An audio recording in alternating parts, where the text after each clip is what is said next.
సంవత్సరాల తరబడి ఎన్ని మందులు వాడినా మీ మోకాల నొప్పులు తగ్గట్లేదా? ప్రాణ పెయిన్ క్లినిక్ లో అత్యాధునిక చికిత్స. నమస్కారం. కార్తీక పురాణం 11వ రోజు పారాయణలోకి వచ్చాం. 10వ రోజు పారాయణలో శత్రుంజయుడి మీద కాంభోజ కురుజాదులు యుద్ధానికి వచ్చారు. యుద్ధం ఎలా జరిగిందో చూద్దాం. సాధారణమైన దొమ్మిగా కొట్లాటగా ప్రారంభమయ్యి అది క్రమంగా ఒక మహాసంగ్రామంగా పరిణమించిందట. అస్త్రశస్త్రాలతో, పదునైన బాణాలతో, వాడివాడి గుదియలతో, ఇనపకట్ల తాటికర్రలతో, ఖడ్గ పట్టిస ముసల శూల భల్లాతక తోమర కుంభ కుఠార్యాది ఆయుధాలతో ఘోరంగా యుద్ధం చేశారు. ఎన్ని పేర్లున్నాయో చూడండి.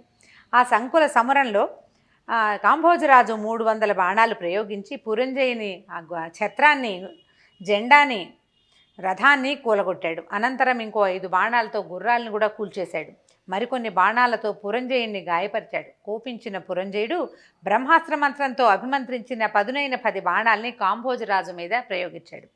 ఈ బాణాలు కాంభోజుని కవచాన్ని తీల్చి గుండెలో దిగబడ్డాయట. రక్తం ధారాపాతంగా కారుతూ ఉండగా తన వక్షంలో గుచ్చుకున్న బాణాలు బయటికి లాగేట కాంభోజరాజు. ఓ పురంజయ్య, నేను పరుల సొమ్ముకి ఆశపడేవాడిని కాను, నువ్వు పంపిన 5 బాణాలు నీకే పంపిస్తున్నానని చెప్పి ఈ బాణాలన్నీ వెంట సంధించి మళ్ళీ పురంజయుడి మీదకి ప్రయోగించాడు. ఈ ప్రయోగింపబడిన బాణాలు పురంజయుని సారథిని చంపేశాయి, ధనుస్సుని ముక్కలు చేసేసాయి, పురంజయుడిని బాగా గాయపరిచినాయి.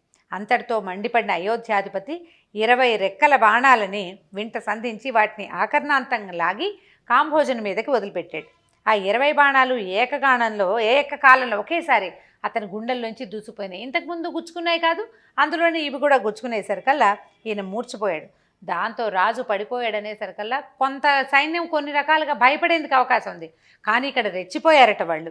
యుద్ధం మరింత భయంకరంగా అయింది. తెగిన తుండాలతో ఏనుగులు, నరకబడిన తలలతో గుర్రాలు, విరిగిపడిన రథాలు, స్వేచ్ఛగా దొర్లుతున్నటువంటి రథ చక్రాలు, తలలు ముండాలు వేరువేరుగా చేయబడి ఎడమెడంగా పడి గిలగిలా తన్నుకుంటున్నటువంటి కాల్బంటుల కళేబరాలతో కథనరంగం అంతా కంటగింపుగా తయారైంది. మృతవీరుల రక్తం అక్కడక్కడ వాగులు గట్టి ప్రవహించడం మొదలుపెట్టింది. ఆ భీభత్స సంగ్రామంలో అధర్మి అయినటువంటి పురంజయుని బలం క్రమంగా క్షీణించిపోయింది. ఈ కురుజాది సేనల విజృంభణని తట్టుకోలేక ఆ సాయంకాలానికి సమరభూమిని వదిలిపెట్టి పట్టణంలోకి పారిపోయాడు. మామూలుగా యుద్ధరంగంలోనే గుడారాలు వేసుకుని ఉంటారు, ఈయన వెనక్కి వచ్చేసాడనమాట. అంతఃపురంలో చేరి ఆనాటి శత్రువుల విజయానికి పడిపడి దుఃఖిస్తున్నటువంటి పురంజయుని చూసి సుశీలుడని ఆయన పురోహితుడు, మహారాజా, నీ శత్రువైన ఆ వీరసేనుని గెలవాలనే కోరిక నీకు బలవత్తరంగా ఉంటే ఈ క్షణమే భక్తి ప్రపత్తులతో విష్ణువుని సేవించు అని చెప్పాడు. ఇది కార్తీక పౌర్ణమి.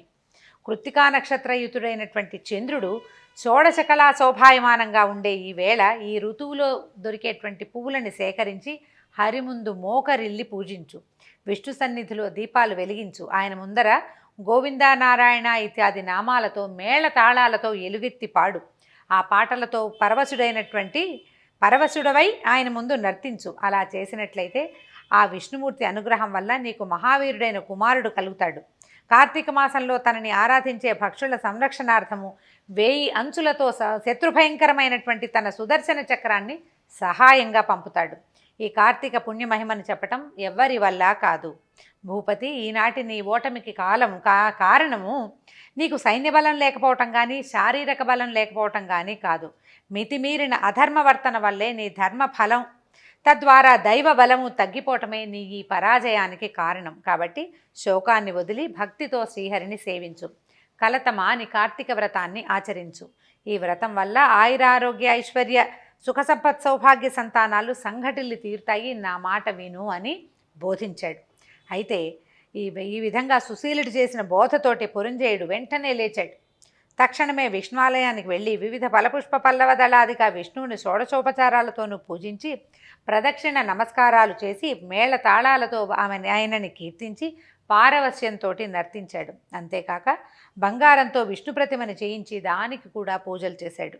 దీపమాలికలతో విష్ణువుని అర్చించాడు. ఆ రాత్రంతా అట్లా విష్ణు సేవతో విలీనమైనటువంటి పురంజయుడు మర్నాడు ఉదయమే శేష సైన్య సమేతుడై, అంటే కొంత సైన్యమే మిగిలింది, దాంతోటే వెళ్ళాడనమాట, పునః యుద్ధరంగాన్ని చేరాడు. నగర సరిహద్దులను దాటుతూనే శత్రువులను సమరానికి ఆహ్వానిస్తూ భీషణమైన ధనుష్టంకారాన్ని చేశాడు. ఆ ఠంకారం చెవినబడిన కాంభోజ కురుజాది బలాలు పురంజయుడిని ఎదుర్కొన్నాయి.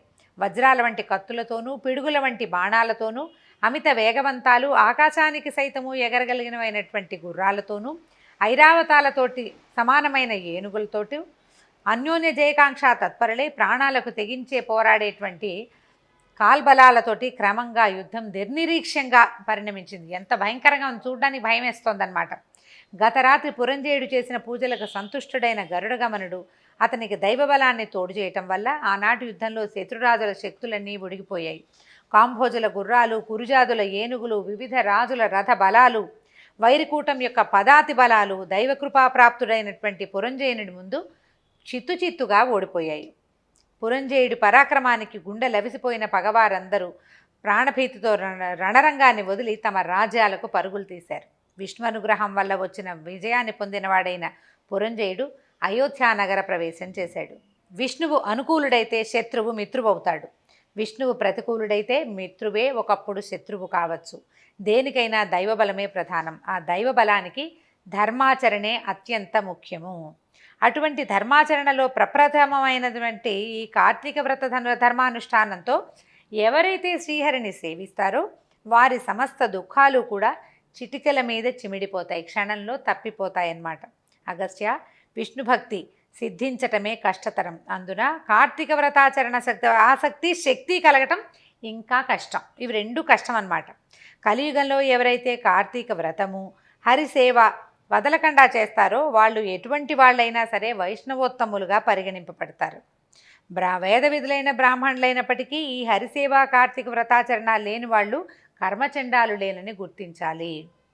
ఇక వేదవేత్తయ్యై హరిభక్తుడై కార్తీక వ్రతనిష్ఠుడై అయిన వాని యందు సాక్షాత్తు ఆ విష్ణువే నివసిస్తాడని చెప్పబడుతోంది. ఏ జాతి వారైనా సరే ఈ సంసార సాగరాన్ని నుంచి బయటపడి ఉత్తమగతులు పొందాలనే కోరికతో విష్ణువుని అర్చించినట్లయితే తక్షణమే వారు తరిస్తారు. కాబట్టి అగస్త్యుడికి అత్రి మహాముని చెప్తున్నారు, స్వతంత్రుడు కానీ పరతంత్రుడు కానీ హరిపూజాసక్తుడై ఉంటేనే ముక్తి. భక్తులకి ఆ శ్రీహరి విష్ణువుకి భక్తులు అన్యోన్య అనురాగబద్ధులై ఉంటారు. అంటే భక్తుడికి భగవంతుడికి అనుసంధానం ఉంటుందన్నమాట ఎంతో కొంత. భక్తులకు ఇహపరాలు రెండింటిని అనుగ్రహించి రక్షించగలిగిన ఏకైక దైవం వాసుదేవుడే. విశ్వమంతా నిండి ఉన్నటువంటి విష్ణువు యందు భక్తి ప్రపత్తులున్న వారికి మాత్రమే కార్తీక వ్రతావకాశం చిక్కుతుంది. కాబట్టి వేద సమ్మతము, సకల శాస్త్రసారము, గోప్యము, సర్వవ్రతోత్తమము అయినటువంటి ఈ కార్తీక వ్రతాన్ని ఆచరించిన కనీసం కార్తీక మాహాత్మ్యాన్ని మనస్ఫూర్తిగా విన్నా కూడా వాళ్ళు విగత పాపులై అంత్యంలో వైకుంఠాన్ని చేరుకుంటారు. మహత్వపూర్వకమైన ఈ 22వ అధ్యాయాన్ని శ్రాద్ధకాలంలో పఠించడం వల్ల పితృదేవతలు కల్పాంతంలో తృప్తి పొందుతారు సుమా. అంటే ఈ 11వ రోజు పారాయణని 22వ అధ్యాయం అని చెప్తున్నారు. అది 2 అధ్యాయాలుగా ఉందన్నమాట. అయితే పురంజయునుడు ఈ రకంగా అయినటువంటి, అంటే యుద్ధంలో గెలిచినటువంటి పురంజయుడు తర్వాత ఏం చేశాడు అని అగస్త్య మహాముని అడిగితే, భగవత్కృప వల్ల భండన భూమిలో విజయాన్ని సాధించినటువంటి పురంజయుడు అమరావతిలో ఇంద్రుని వలె తన అయోధ్యలో అత్యంత వైభవంతో ప్రకాశించాడు.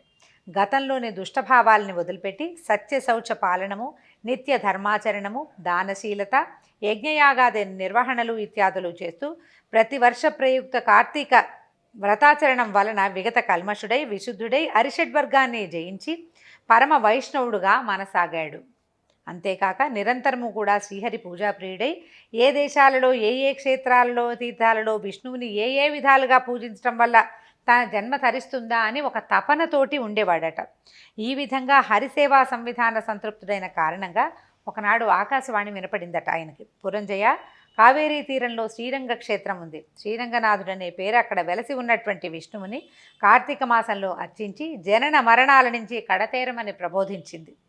రాజపాలనని మంత్రులకు అప్పచెప్పి తగినంత చతురంగ బల యుక్తుడై అనేక తీర్థక్షేత్రాలని దర్శించి అక్కడక్కడ యోగ్య విధిగా విష్ణువునే అర్చిస్తూ కావేరీ మధ్యంగతమైన భూలోక వైకుంఠమైన శ్రీరంగాన్ని చేరి కార్తీక మాసమంతా కావేరీ నదిలోనే కార్తీక స్నానాలు చేస్తూ శ్రీరంగంలో శ్రీరంగనాథుని సేవిస్తూ ప్రతిక్షణము కూడా కృష్ణ గోవింద వాసుదేవ శ్రీరంగనాథ అని హరినే స్మరిస్తూ జపదానాది విద్యుక్త ధర్మాలన్నింటినీ నిర్వహించి కార్తీక మాస వ్రతం పూర్తి చేసుకుని మళ్ళీ అయోధ్యను చేరుకున్నాడు.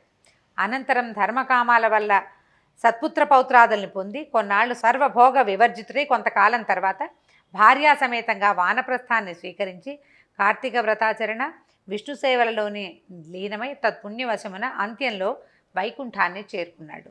ఈ విధంగా 11వ రోజు పారాయణ పూర్తయింది. రేపు ఉదయం 12వ రోజు పారాయణతో మళ్ళీ కలుసుకుందాం. నమస్కారం.